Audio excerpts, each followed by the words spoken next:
নমস্কার সুপ্রিয় দর্শক, সকলকেই স্বাগত হিন্দু লাইফস ম্যাটার ইউটিউব চ্যানেলে। দর্শক, আজকে এই ভিডিওটি করব আমি ভারতের প্রধানমন্ত্রী নরেন্দ্র মোদীর আমেরিকা সফর নিয়ে। আপনারা জানেন যে আগামী সোমবার নরেন্দ্র মোদী ফ্রান্সে যাচ্ছেন, তারপরে বুধবার তিনি যাবেন আমেরিকাতে।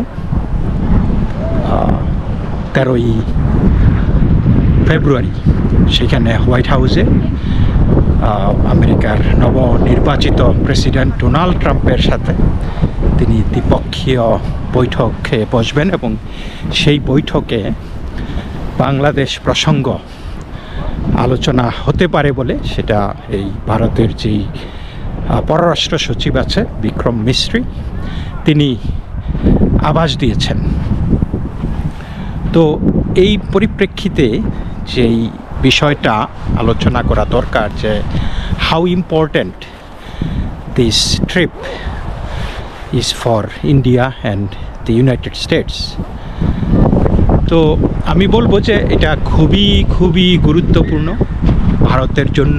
প্রথম গত সপ্তাহে এসেছিলেন বিবি নেতানিয়াহু, ইসরায়েলের প্রধানমন্ত্রী এবং আমেরিকার দীর্ঘদিনের পরীক্ষিত বন্ধু, এবং প্রধানমন্ত্রী নরেন্দ্র মোদী যে আসতেছেন এই যে সেকেন্ড পারসন হিসাবে, সেইটা কিন্তু ইঙ্গিত দেয় যে প্রেসিডেন্ট ট্রাম্পের সাথে নরেন্দ্র মোদীর বন্ধুত্ব কত গভীর এবং ইন্ডিয়াকে আমেরিকা কত ক্লোজ অ্যালাই মনে করে। সো এখন কি আলোচনা হতে পারে তার আগে আমরা দেখে নেই যে ট্রাম্প কি করতেছে এই সরকারে আসার পর থেকেই। মানে তিনি একটা জটিকা এই প্রশাসন শুরু করেছেন, শক অ্যান্ড শত এক্সিকিউটিভ অর্ডার ইতিমধ্যে জারি করেছেন, অনেক কিছুই উলটপালট করে ফেলতেছেন, মানে রীতিমতো একটা ঝড় তুলে দিয়েছেন। তো এখনও প্রশাসন পুরোপুরি গুছিয়ে উঠতে পারেননি, এবং এটা কারণ আমেরিকার যেই প্রশাসনটা এটা অনেক বড় দীর্ঘ একটি ব্যুরোক্রেসি, অনেক মানুষ কাজ করে, এবং সেই প্রশাসনকে সাজিয়ে তুলতে মোটামুটি অন্তত 6 মাস লেগে যায় যে কোনো সরকারের পক্ষেই, নতুন সরকার যখন আসে। কিন্তু আমরা এই ক্ষেত্রে দেখতে পাচ্ছি যে ট্রাম্প খুবই দ্রুত গতিতে তার প্রশাসন সাজাচ্ছেন। হয়তো আগামী 1 মাসের মধ্যে তিনি প্রশাসন গুছিয়ে উঠতে পারবেন, যেটা আমি বলবো যে ইটস এ হিস্টোরিক্যাল একটা প্রগ্রেস। তো প্রথমেই যেই জিনিসটা ট্রাম্প স্ট্রাইক করছেন সেটা হলো আমেরিকা ফার্স্ট, যে সেটা যেই ক্ষেত্রেই হোক, সামরিক ক্ষেত্রে, অর্থনৈতিক ক্ষেত্রে, বাণিজ্যিক ক্ষেত্রে, যে কোনো বিষয়ে তার বক্তব্য হলো যে আমেরিকা ফার্স্ট। এবং বাণিজ্যিক ক্ষেত্রে যেই বিষয়টি তিনি তুলে ধরেছেন, দেখেছে আপনারা লক্ষ্য করেছেন যে তিনি আগাম ঘোষণা দিয়ে রেখেছেন যে যেই সমস্ত দেশের সাথে আমেরিকার বাণিজ্যিক ঘাটতি আছে, ট্রেড ডেফিসিট আছে, তাদের বিরুদ্ধে তিনি শুল্ক আরোপ করবেন। এবং সেই শুল্ক বা ট্যারিফ আরোপের একটা মূল কারণ হলো, আপনারা যদি লক্ষ্য করে থাকেন দেখবেন যে বিশ্বের বিভিন্ন দেশ, মোটামুটি সব দেশেই আমেরিকান পণ্য ঢুকতে গেলে সেখানে তারা ট্যারিফ দেয়, সবগুলো দেশ। বাংলাদেশও মনে করেন এই যে গাড়ির উপর প্রায় 200% ট্যারিফ, তাই না? একটা গাড়ি আমেরিকাতে যেই দাম, সেই একই গাড়িটা বাংলাদেশে কিনতে গেলে তার 3 গুণ দাম পড়বে। তো এতে করে কি হয়, মানে আমেরিকান পণ্যের দামটা বেড়ে যায় এবং মানুষের নাগালের বাইরে চলে যায়, মানুষ সেটা কিনতে পারে না। তাতে করে ক্ষতিটা কিন্তু আমেরিকার হচ্ছে। আবার বাংলাদেশ থেকে যেমন পণ্যগুলি আসতেছে আমেরিকার মার্কেটে, সেখানে কোনো ট্যারিফ নাই, ফ্রি ট্যারিফ, উইদাউট ট্যারিফ।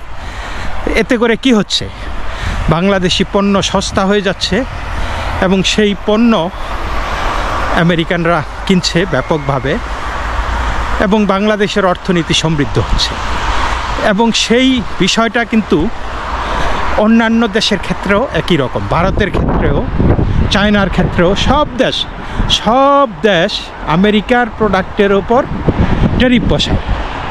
আবার আমেরিকায় সেই সব দেশগুলি তাদের মালামাল বিনা শুল্কে পাঠাচ্ছে এবং আমেরিকার সরকার দীর্ঘদিন ধরে বিশ্বের ইকোনমিকে সাবসিডাইজ করে আসতেছে।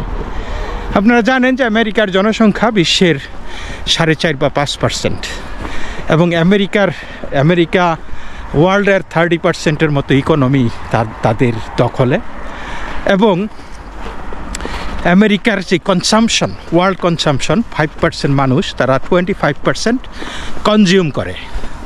তাহলে বুঝতেই পারতেছেন যে তারা একটা ব্যাপক অর্থনীতির চাকা, বিশ্বের অর্থনীতির চাকাকে সচল রাখা দায়িত্ব যেন একমাত্র আমেরিকার।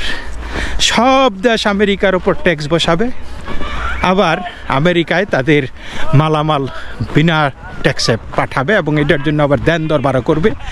এবং দীর্ঘদিন, because America is a free trade country, capitalist country, তারা সেটাকে মেনে এসেছে যে ঠিক আছে, আমরাই তো নেতা।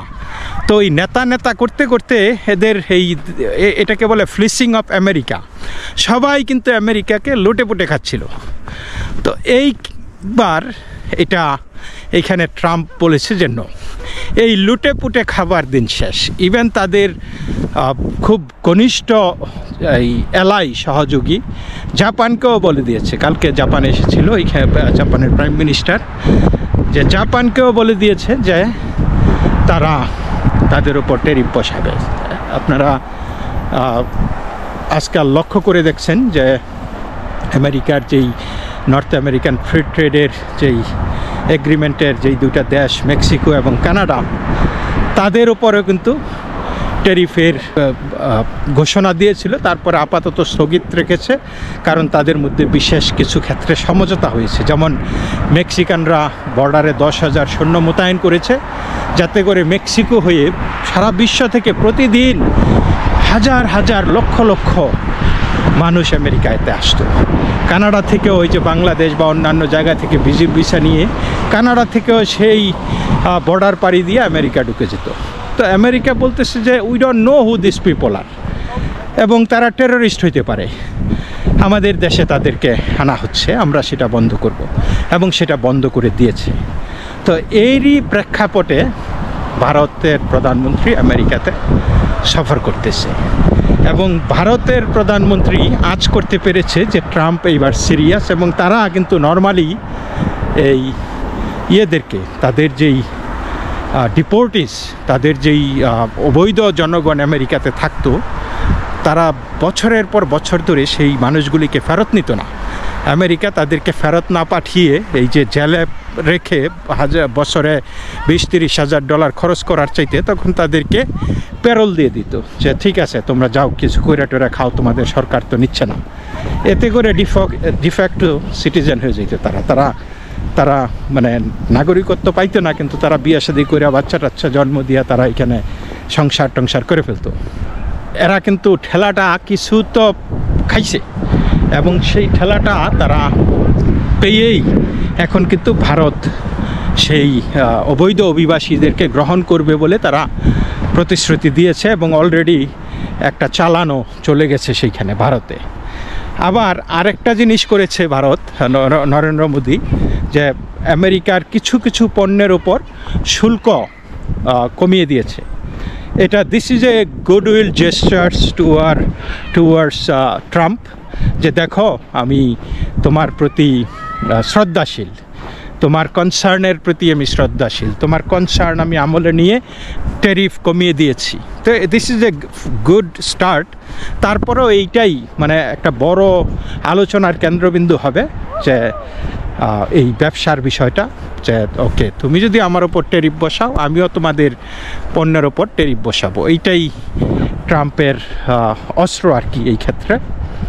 তো এইটার পাশাপাশি যেই বিষয়গুলি আসবে আমি মনে করি ভারতের জন্য খুবই গুরুত্বপূর্ণ, যেমন বিচ্ছিন্নতাবাদী শিখ খালিস্তানিরা,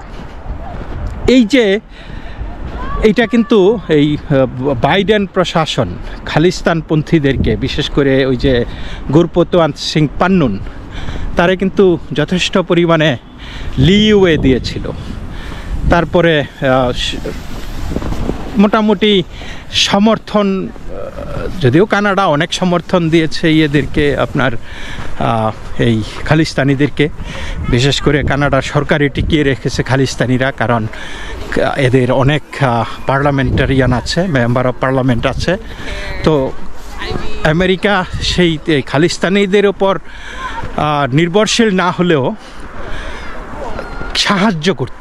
সেটা ভারত বিরোধিতাতে, ডেমোক্র্যাটরা মোটামুটি ভারত বিরোধী, এটা আমরা জানি, এবং সেই ভারত বিরোধিতা থেকেও হতে পারে। তো এই জায়গাটাতে এইবার মানে রাশ টেনে ধরা হবে আমার বিশ্বাস আর কি। এটা পরিবর্তন হবে এখানে একটা। আরেকটা যেই পরিবর্তনটা আপনারা লক্ষ্য করেছেন, যে এই যে যত মানুষ আমেরিকা পাঠিয়েছে, ভারতে ফেরত পাঠিয়েছে, তাদের কিন্তু অধিকাংশই শিখ, এবং প্লেনটাও কিন্তু নেমেছে পাঞ্জাবের অমৃতসরে। তো আপনারা একটু চিন্তা করে দেখেন, তো এই লোকগুলি এই যে বর্ডার হইয়া, মেক্সিকো থেকে যে বর্ডার হইয়া মানুষগুলি আসতো, এগুলি বেশিরভাগই পাঞ্জাবি এবং কিছু গুজরাটি। তো অধিকাংশ মানুষই এইখানে এই আইসা বলে যে তারা খালিস্তানি, এবং তারা ভারতে খালিস্তানি না হলেও এইখানে এসে খালিস্তানি হয়ে যায়, এবং ভারত বিরোধী প্রপাগান্ডা প্রচার তারা ব্যাপকভাবে চালায়। এতে করে সরকারকে নানানভাবে বিব্রত করার চেষ্টা করে, ইন্ডিয়ান কনসুলেটে হামলা চালায়, অ্যাম্বাসেডর বা কনসুলার ওয়ার্কারদের উপর, অফিসারদের উপর হামলা করে। এই জিনিসগুলি দীর্ঘদিন ধরে ঘটে আসছিল। তো এইটার একটা সমাধান আমরা দেখতে পাচ্ছি যে এইখানে হবে। আরেকটা যেই বিষয় আমরা দেখতে পাচ্ছি সেটা হলো যে বাংলাদেশের বিষয়ে আমরা জানি যে আপনার বাংলাদেশের জনগণ তাকিয়ে আছে আওয়ামী লীগের ওপর, আবার আওয়ামী লীগ তাকিয়ে আছে ভারতের ওপর, আবার ভারত তাকিয়ে আছে আমেরিকার ওপর। তো বাংলাদেশ সম্পর্কে ট্রাম্পের যেই আন্ডারস্ট্যান্ডিং, ট্রাম্পের যেই বোঝাপড়া, তিনি কিন্তু সেটা এর আগে, এই নির্বাচনের আগে নভেম্বরে তিনি একটা টুইটে উল্লেখ করেছিলেন যে বাংলাদেশে যা ঘটেছে তিনি থাকলে সেটা ঘটতো না। এবং যেই আভাসটা আমরা পেয়েছি যে নরেন্দ্র মোদীর সাথে ট্রাম্পের বাংলাদেশ নিয়ে কথা হতে পারে, এবং সেটা হতে পারে এই কারণে যে আপনারা লক্ষ্য করে দেখবেন যে ইনাগুরেশনের সময়, ট্রাম্পের অভিষেক অনুষ্ঠানের সময় এখানে কিন্তু ভারতীয় প্রতিনিধি দলের নেতৃত্ব দিয়েছিলেন ভারতের পররাষ্ট্রমন্ত্রী সুব্রমণিয়ম জয়শঙ্কর। তিনি কিন্তু এই আমেরিকার পররাষ্ট্রমন্ত্রী মার্কো রুবিও এবং আমেরিকার যেই ন্যাশনাল সিকিউরিটি অ্যাডভাইজার ওয়ালস, তাদের সাথে সাক্ষাৎ করেছেন, এবং তিনি পরে সংবাদ সম্মেলনে বলেছেন যে বাংলাদেশ সম্পর্কে তাদের সাথে আলোচনা হয়েছে। সুতরাং একটা এই লেভেলে যখন আলোচনা হয়, এইটা আমরা ধরেই নিতে পারি যে এই সামিট মিটিংয়ে দুটি দেশের যখন প্রধান ব্যক্তিরা মিটিং করবেন, সেইখানে সেই বিষয়টি উঠে আসবেই, এবং সেইটা আমরা দেখার অপেক্ষায় আছি। তো এইটা কিন্তু একটা বিশাল একটা ডেভেলপমেন্ট, এবং তখনই বোঝা যাবে। অনেকেই আমার ভিডিওতে মন্তব্য করছেন যে আর কতদিন, জানুয়ারির 20 তারিখ তো হয়ে গেল, কোনো পরিবর্তন তো হচ্ছে না, এই হচ্ছে না সেই হচ্ছে না। আমি আবারও বলছি যে সম্মুখ গতিতে চলে ডিপ্লোমেসি। তাছাড়া ট্রাম্প প্রশাসন নিজের দেশ নিয়ে আপাতত ব্যস্ত। এই শক অ্যান্ড অ চালাইতে গিয়ে তাকে বিভিন্ন ফোর্সের বিরুদ্ধে কাজ করতে হচ্ছে, ইভেন দেশেও এটা হচ্ছে। এবং তার যেই প্রশাসনটা, একটা সরকারের নিজস্ব একটা প্রশাসন থাকে, তাই না? তো সেই প্রশাসনটা কিন্তু এখনও তিনি গুছিয়ে উঠতে পারেননি। প্রশাসনের বেশিরভাগ দপ্তরই এখনও তাদের যেই সেক্রেটারি, অর্থাৎ আমাদের বাংলাদেশের মন্ত্রীদের সমপর্যায়ে যারা আছেন, তাদের এখনও গুছানো, মানে তাদের এখনও মনোনয়ন চূড়ান্ত হয়নি। সুতরাং আরও হয়তো কিছুদিন লাগবে, সপ্তাহ 2-1-3 লাগতে পারে হয়তো, বাট সম্ভাবনা আছে যে মার্চের মধ্যে তিনি একটি পূর্ণাঙ্গ ক্যাবিনেট সাজিয়ে ফেলবেন। এরপরে আমরা দৃশ্যমান কিছু একটা দেখতে পাবো। এইখানে আরেকটা জিনিস আপনার ভারতের জন্য একটা খুবই সিরিয়াস বিষয় হবে, সেটা হলো ইরানের চাবাহার বন্দর। ইরানের বিরুদ্ধে প্রেসিডেন্ট ডোনাল্ড ট্রাম্প কিন্তু সিরিয়াস পদক্ষেপ নেবেন। তিনি অলরেডি বলেছেন যে ইরান তো এই প্রেসিডেন্ট ডোনাল্ড ট্রাম্পকে গুপ্ত হত্যা অর্থাৎ অ্যাসাসিনেট করার জন্য চেষ্টা করেছিল, এবং ডোনাল্ড ট্রাম্প তিনি একটি নির্দেশিকা দিয়েছেন অলরেডি যে যদি তাকে হত্যা করা হয়, অ্যাসাসিনেট করা হয়, তাহলে ইরানকে যাতে নিশ্চিহ্ন করে দেওয়া হয়, ইরানের অস্তিত্ব যাতে না থাকে। This is a message to deter Iran from trying to do anything against Donald Trump or his cabinet members or American leaders, which is very important. এবং একই সাথে তিনি ইরানের বিরুদ্ধে তোপ দাগাচ্ছেন যে কাউকেই ছাড়া হবে না, ইরানকে পারমাণবিক যেই তাদের স্বপ্ন আছে যে আণবিক বোমা, পারমাণবিক বোমা তারা বানাবে, সেটা থেকে সরে আসার জন্য। একদিকে ইসরায়েল আর একদিকে আমেরিকা। তো ইরানের অবস্থা ত্রাহি, তারা কিন্তু অলরেডি বলেছে তারা পারমাণবিক বোমা চায় না। তো চায় না, ভালো কথা, তাহলে সেটা প্রমাণ করতে হবে।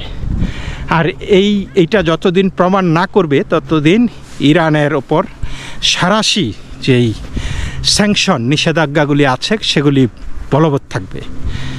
এখন এই নিষেধাজ্ঞার আওতায় এই যে আপনার ওদের সাথে বাণিজ্য করা কিন্তু নিষেধ।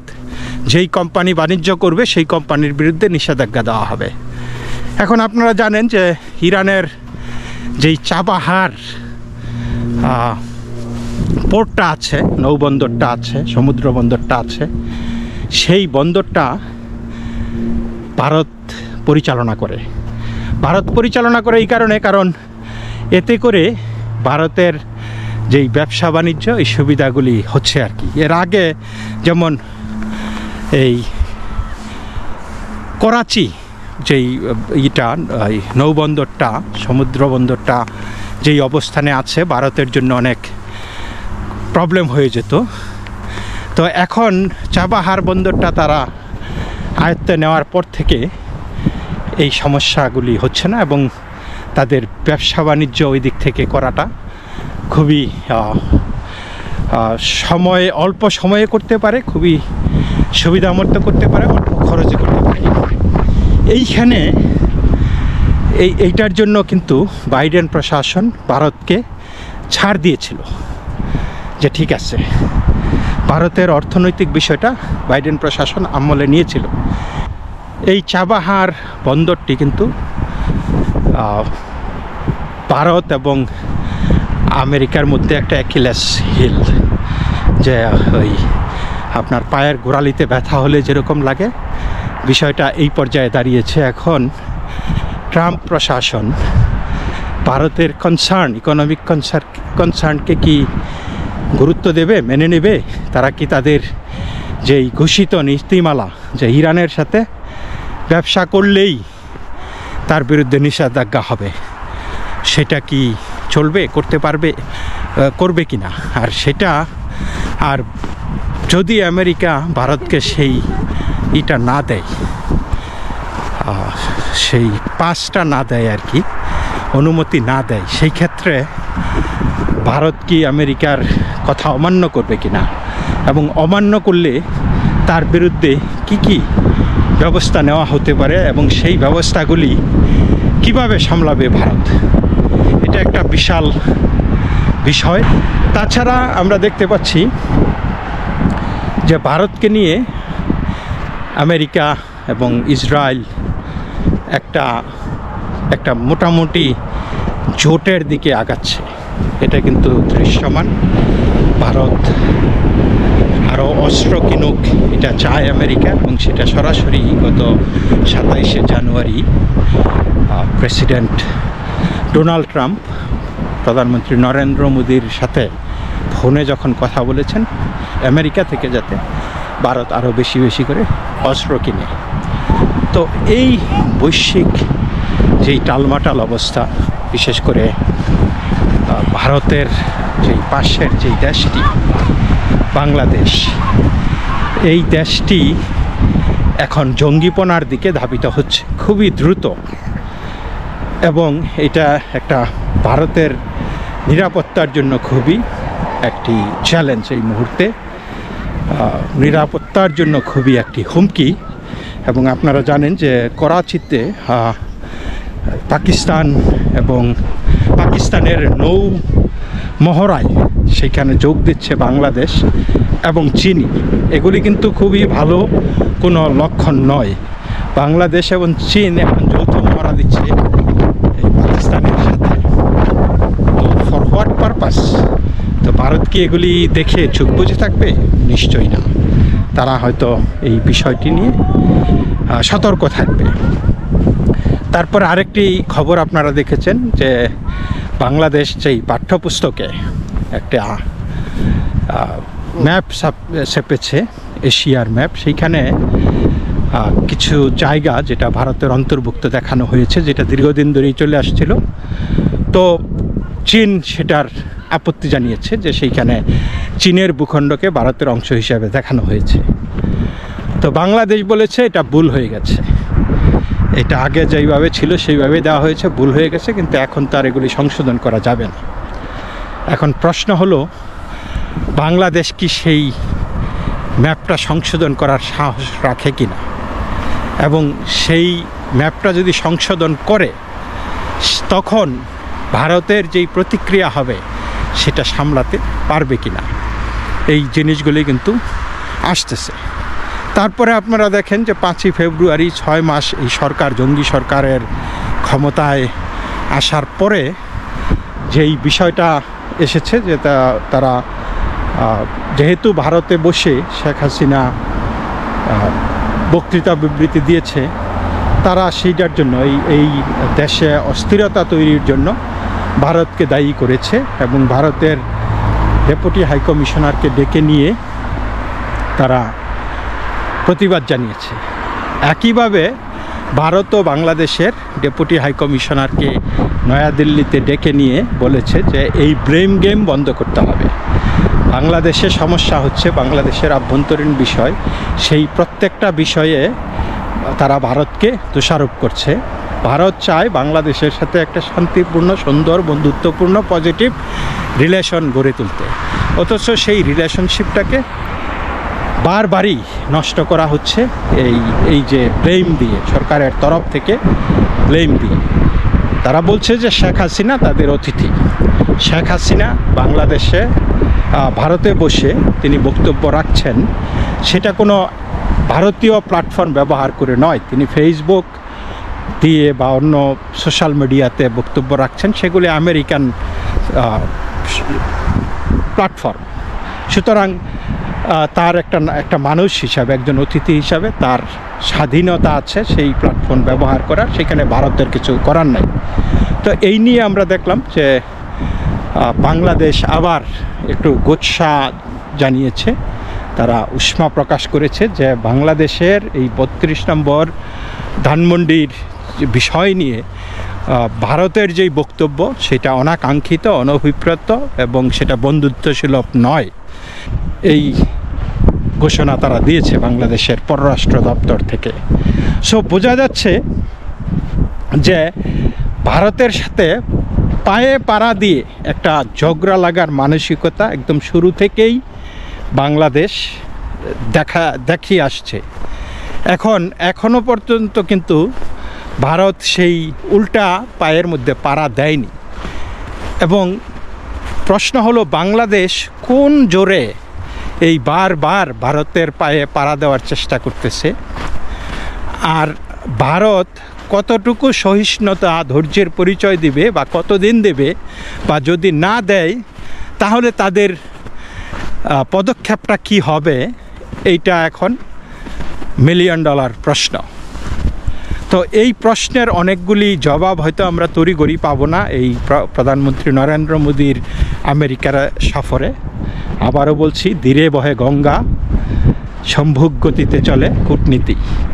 তো সেই কূটনীতির যেই ঝাঁজটা সেটা চারিদিকে ছড়িয়ে যেতে সময় কিছুটা লাগবে, এবং সেই সময়টা কতদিন লাগবে সেটা আমি জানি না, because I am not privy to the মানে ইন্ডিয়ান গভর্নমেন্টস থিঙ্কিং, সেই তাদের চিন্তা চেতনা সেটা আমি জানি না। তো এটাও সত্য যে ভারতীয় কূটনীতি ভেরি অ্যাস্টিউট কূটনীতি, they have a very good team, এবং এই টিম ইজ সাকসেসফুল। এবং নিউলি যেই জিনিসটা দিল্লিতে দেখুন, এই যে লোকসভা নির্বাচনে একটু টেম করছিল, কারণ বিজেপি এককভাবে যেই সংখ্যাগরিষ্ঠতা ছিল সেটা হারিয়েছিল, এবং তাদের কোয়ালিশনের উপর নির্ভর করে তারা সরকার গঠন করেছিল। এই জন্য তাদের হয়তো একটু মোরালি ডাউন ছিল কিছুটা সময়, কিন্তু পরবর্তীতে আমরা যেই নির্বাচনগুলি দেখলাম, উপনির্বাচন হয়েছে, উপনির্বাচনে বিজেপি ব্যাপক সাফল্য পেয়েছে, এবং এর পরবর্তীতে রাজ্য সরকারের যে 4টা নির্বাচন হয়েছে, 3টাতে একদম গোল্ডেন জিপিএ সরকার গঠন করেছে, আরেকটাতেও অনেক কাছাকাছি চলে গিয়েছিল, সেটা ঝাড়খণ্ডে। তো এখন আপনার মোদির গ্রহ নক্ষত্র খুবই ক্লিয়ার, এটা বলতেই হয়। He is very much emboldened with the result, with the support that he is getting from the people. তো এই অবস্থায় এটার যে বহির্বিশ্বের বা কূটনীতিতে প্রভাব পড়বে না সেটা মানে আমরা কি বলতে পারি।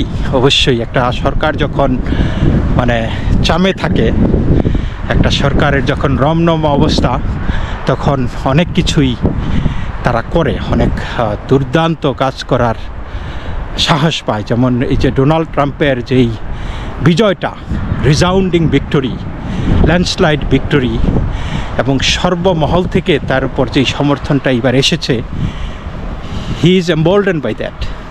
এবং এই কারণেই তিনি এখন এই যে আমেরিকার যেই শতবর্ষের যেই প্রশাসন, ব্যুরোক্রেসি, শতবর্ষের যেই দুর্নীতি, ঘুরে ধরা সরকার প্রশাসন, রাষ্ট্রযন্ত্র, এগুলিকে কিন্তু তিনি নতুন করে ঝালাই করতে সাহসী হয়েছেন।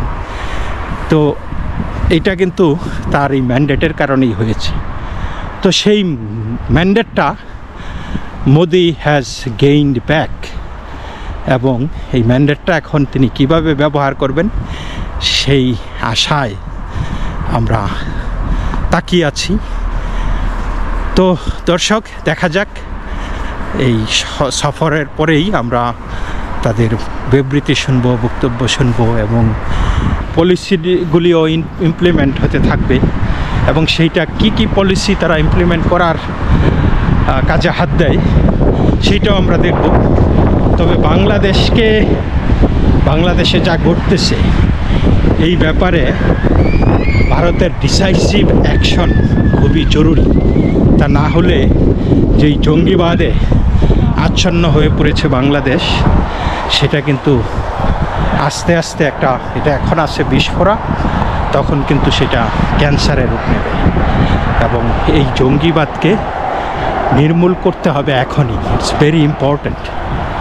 আপনারা দেখছেন যে অলরেডি প্রশ্ন উঠছে যে প্রফেসর ইউনুস জঙ্গি নেতা কিনা। এটা তারাই বলতেছে যে ইউনুসকে জঙ্গি নেতা বানানোর জন্য বিশ্বব্যাপী একটা ষড়যন্ত্র চলতেছে, কিন্তু ইউনুস কি জঙ্গি নেতা নয়? আমরা ইচ্ছা করলেই কি একজনকে জঙ্গি নেতা আপনি বানাতে পারবেন যদি তিনি সেই রকম কাজকর্মগুলি না করেন? তো ইউনুস এই যাবৎকালে যা যা করেছে তা যদি একজন দাড়ি টুপিওয়ালা করত, তাহলে আপনি নির্ঘাত তাকে জঙ্গি উপাধি দিয়ে দিতেন। কিন্তু এই যে ইউনুসের দাড়ি টুপিবিহীন একজন মানুষ, এটা এই ভদ্রলোকের একটা ফ্যাসাদ, মানে আপনার গেটের মধ্যে ওই যে আলোকসজ্জা, ডেকোরেশন এগুলি করে আপনি যে একটা ফ্যাসাদ তৈরি করেন যে সবই হাঙ্কিডরি, সবই সুন্দর, কিন্তু আড়ালে আছে আপনার একটা ভয়ঙ্কর চরিত্র। এবং সেই ইউনূসের ভয়ঙ্কর চরিত্রটা দিন দিন জনসমাজে, বহির্বিশ্বে সেটা কিন্তু উন্মোচিত হচ্ছে। সেই কথাগুলি এখন বলা শুরু করেছে, মানুষ বলা শুরু করেছে, বিভিন্ন সংস্থা বলা শুরু করেছে। সুতরাং আপাতত ইউনূস নিজে নিজে যতই মনে করুক যে না তিনি শান্তিতে নোবেল বিজয়ী, পৃথিবীর মানুষ তাকে 60 বছর ধরে মনে রেখেছে, শ্রদ্ধা করে, কিন্তু দুঃখের বিষয় he is all but peace. Okay, শান্তি ছাড়া তিনি অন্য সব কিছুই। আমি বলবো যদি অশান্তির জন্য একটি নোবেল পুরস্কার আবিষ্কৃত হয়, সেই পুরস্কারটার জন্য একজন যোগ্য ব্যক্তি ইউনূস। সুতরাং তিনি জঙ্গি নেতা কিনা সেটা আপনারাই বিবেচনা করে দেখবেন। দর্শক, এই পর্যন্তই। সকলেই ভালো থাকবেন। নমস্কার।